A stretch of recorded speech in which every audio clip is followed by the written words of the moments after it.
तो दोस्तों आज हम फिर से आपके लिए लेकर आए देश दुनिया की सभी ताजा बड़ी खबरें फटाफट इस वीडियो में आपको बताने वाले हैं। तो वीडियो को अंत तक जरूर देखें। अगर आप भी गोदी मीडिया का पूर्ण विरोध करते हैं तो वीडियो को लाइक करके अपना समर्थन जरूर दर्ज करें। इसी बीच बढ़ते दोस्तों अगली बड़ी खबर की ओर। तो राहुल गांधी ने मोदी सरकार पर फिर बोला हमला। कहा प्रधानमंत्री मोदी ने किया कोरोना के सामने सरेंडर। कोरोना को हराने के लिए मोदी के पास नहीं कोई योजना। लॉकडाउन लगाकर देश को कर दिया मोदी ने बर्बाद। जहां दोस्तों आपको बता दें कि एक बार फिर से राहुल गांधी ने कोरोना वायरस के बढ़ते मामलों को देखते हुए प्रधानमंत्री मोदी पर आज फिर से हमला बोला है। राहुल गांधी ने कहा कि कोरोना वायरस देश के नए हिस्सों में तेजी से फैला है। भारत सरकार के पास इससे निपटने का कोई प्लान नहीं है। प्रधानमंत्री मोदी खामोश हैं। आगे राहुल गांधी ने कहा कि उन्होंने महामारी के सामने आत्मसमर्पण कर दिया और इससे निपटने से प्रधानमंत्री मोदी ने साफ इनकार कर दिया है। वहीं राहुल गांधी ने कोरोना वायरस के मसले पर मोदी सरकार पर ऐसे समय निशाना साधा है जब देश में संक्रमित मरीजों का आंकड़ा भी 5 लाख से ज्यादा हो चुका है। वहीं प्रधानमंत्री पहले ही कह चुके हैं कि पता नहीं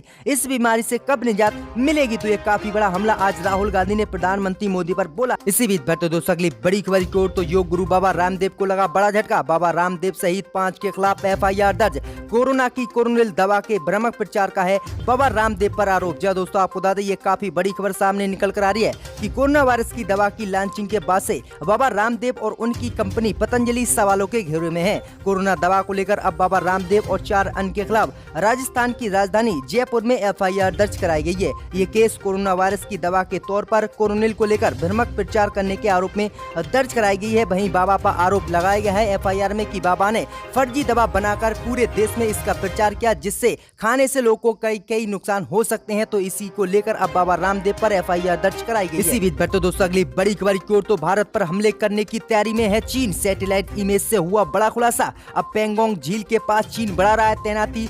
दिख रहे हैं टेंट और नाप फाइटर प्लेन। जहां दोस्तों आपको बता दें कि इस वक्त की ये सबसे अहम बड़ी खबर सामने आई है निकल के और सैटेलाइट इमेज से ये बड़ा खुलासा हुआ है कि गलवान वैली के बाद अब पेंगोंग झील के इलाके में चीन सैनिकों ने अपनी गतिविधि बढ़ा दी है। साफ शब्दों में कहें तो पेंगोंग झील के इलाके में चीन ने अपने सैनिकों को तैनात किया है। वहीं आपको बता दें कि प्लेनेट लैब की सैटेलाइट इमेज से साफ दिख रहा है कि फिंगर 4 और फिंगर 5 के बीच चीनी सेना ने अपनी मौजूदगी बढ़ाई है। सैटेलाइट इमेज के मुताबिक झील के किनारे फिंगर 4 से 6 के बीच टेंट और नाप दिख रहे हैं। वहीं फाइटर प्लेन भी दिखाई दे रहे हैं जो चीन के बताए गए हैं। तो ये काफी बड़ी खबर सामने निकल कर आ रही है कि चीन अब जो है भारत पर युद्ध करने की तैयारी में जुट गया है और सैटेलाइट इमेज से ये चीन के लिए बड़ा खुलासा हुआ है। तो ये काफी बड़ी खबर सामने निकल कर आई है। इसी बीच बढ़ते दोस्तों अगली बड़ी खबर की ओर। तो प्रियंका गांधी ने कहा कि मैं इंदिरा गांधी की पोती हूं। वहीं बीजेपी मंत्री ने पलटवार करते हुए कहा कि ये भी बताइए फिरोज जहांगीर आपके दादा थे। जहां दोस्तों आपको बता दें कि कानपुर के एक शेल्टर होम में 57 बच्चियों के कोरोना संक्रमित मिलने और इनमें से कुछ के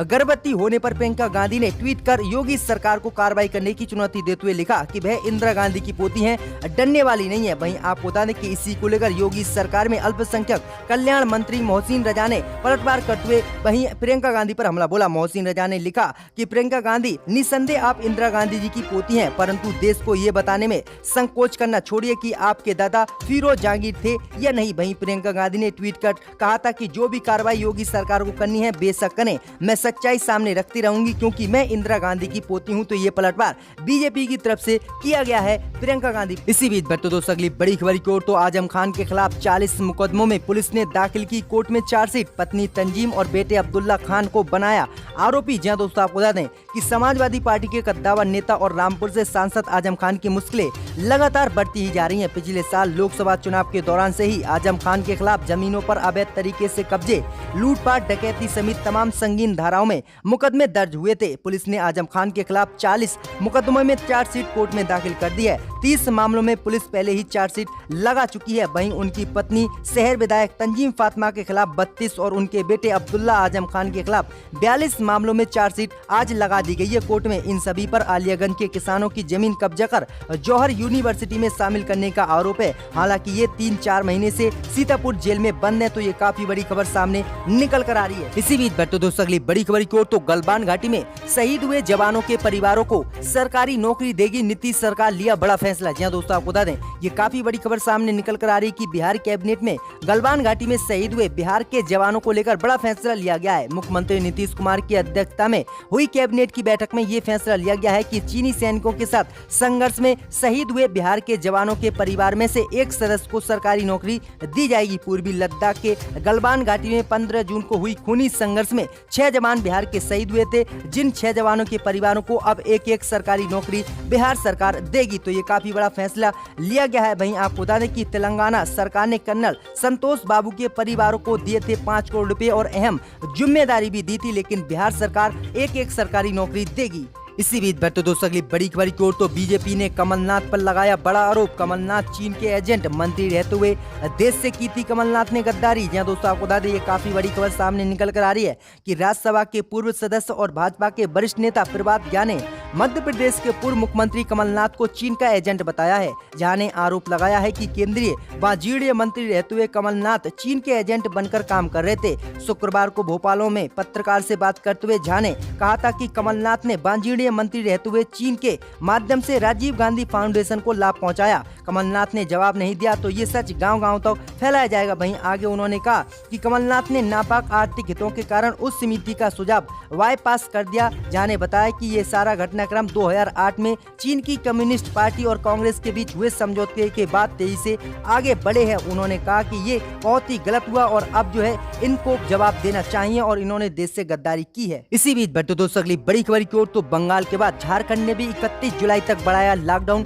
अब दी गई छूट रहेंगी जारी। जय दोस्तों आपको बता दें कि कोरोना वायरस के बढ़ते संक्रमण को देखते हुए झारखंड सरकार ने लॉकडाउन को 31 जुलाई तक बढ़ाने का फैसला किया है, लेकिन अब तक दी गई सारी रियायतों को राज्य सरकार ने जारी रखने का फैसला किया है। झारखंड दूसरा राज्य है जिसने लॉकडाउन को बढ़ाया है। इससे पहले पश्चिम बंगाल ने लॉकडाउन 31 जुलाई तक बढ़ाने की घोषणा की थी। झारखंड के मुख्यमंत्री हेमंत सोरेन ने ट्वीट कर लॉकडाउन को बढ़ाने की जानकारी दी है। इसी बीच बढ़ते दोस्तों अगली बड़ी खबर की ओर। तो कानपुर शेल्टर होम मामले पर भड़काऊ पोस्ट के लिए प्रियंका गांधी को मिला नोटिस। अलका लंबा ने कहा कि चुल्लू भर पानी में डूब मरो। जहां दोस्तों आपको बता दें कि उत्तर प्रदेश राज्य बाल अधिकार संरक्षण आयोग ने कांग्रेस महासचिव प्रियंका गांधी वाड्रा को कानपुर शेल्टर होम से जुड़े मामले पर भ्रामक टिप्पणी करने के आरोप में गुरुवार को एक नोटिस भेजा। यूपी बाल अधिकार संरक्षण आयोग ने नोटिस भेजकर प्रियंका गांधी से 3 दिन के भीतर जवाब मांगा। वहीं प्रियंका गांधी को नोटिस दिए जाने से कांग्रेस नेता अलका लंबा भड़क गई हैं। आम आदमी पार्टी को छोड़कर कांग्रेस में शामिल होने वाली नेता अलका लंबा ने ट्वीट कर कहा कि थोड़ी शर्म बची हो तो नोटिस जारी करने वालों को चुल्लू भर पानी में डूब मरना चाहिए।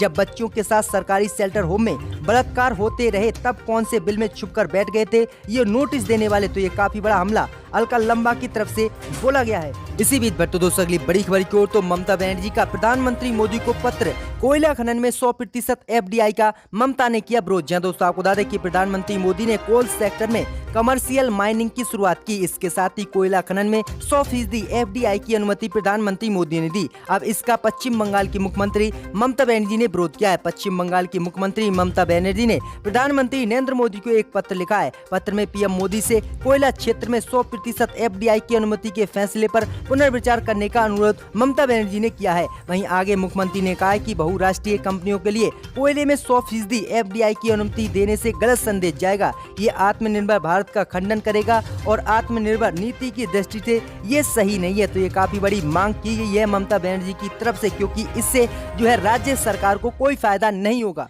इसी बीच बढ़ते दोस्तों अगली बड़ी खबर की ओर। तो पड़ोसी देशों से मनमुटाव के बीच भूटान ने भारत को दिलाया भरोसा। कई अहम बड़ी बातें। जय दोस्तों आपको बता दें कि पड़ोसी देशों से चल रहे तनाव के बीच भूटान ने भारत को राहत भरी खबर दी है। असम में भूटान की तरफ से नदियों का पानी रोके जाने की खबर को खारिज करते हुए भूटान के विदेश मंत्रालय ने एक बयान जारी कर भारत को आश्वस्त किया है। भूटान के विदेश मंत्रालय ने अपने आधिकारिक फेसबुक पेज से स्पष्टीकरण दिया है कि इसमें कहा गया है कि ये परेशान करने वाला आरोप है और विदेश मंत्रालय स्पष्ट करना चाहेगा कि इन आरोपों में कोई सच्चाई नहीं है। इस मुश्किल वक्त में पानी रोकने की कोई वजह ही नहीं है। भूटान और असम के दोस्तों के बीच गलतफहमी पैदा करने के लिए ऐसी सूचनाएं फैलाई जा रही हैं। भूटान सरकार ने कहा है कि असम के बक्सा और उदयगिरी जिले कई सालों से भूटान के पानी का इस्तेमाल करते आ रहे हैं और जब हम कोरोना महामारी का सामना कर रहे हैं तो और एक मुश्किल वक्त से गुजर रहे हैं तो हम ऐसा कभी नहीं करेंगे। साफ कहा गया है कि हमने पानी नहीं रोका है और आप सिंचाई करते रहिएगा। इसी बीच बढ़ते दोस्तों अगली बड़ी खबर की ओर। तो अयोध्या में राम मंदिर के लिए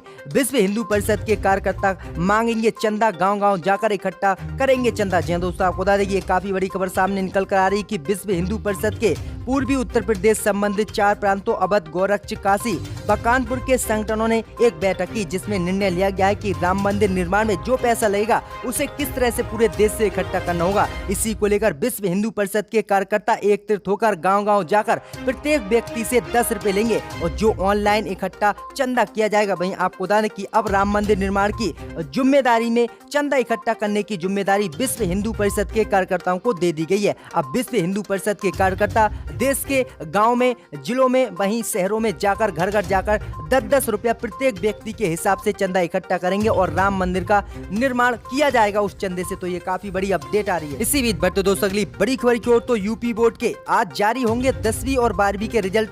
जी हाँ दोस्तों, आपको बता दें कि यूपी बोर्ड के 10वीं और 12वीं की परीक्षा के परिणाम आज 27 जून को आने वाले हैं। जानकारी के मुताबिक 12 बजे रिजल्ट आधिकारिक वेबसाइट upresult.nic.in पर या फिर upmsp.edu.in पर जारी कर दिए जाएंगे। यूपी सरकार और बोर्ड की तरफ से इसकी जानकारी दी गई है। बोर्ड की तरफ से ये भी बताया गया है कि कोरोना वायरस के संकट के चलते इस बार रिजल्ट जारी करने से पहले कोई भी प्रेस कॉन्फ्रेंस नहीं की जाएगी। रिजल्ट सीधे आधिकारिक वेबसाइट पर अपलोड कर दिए जाएंगे। तो ये काफी बड़ी अपडेट है कि आज 12 बजे यूपी बोर्ड के 10वीं और 12वीं के परीक्षा के रिजल्ट आ जाएंगे।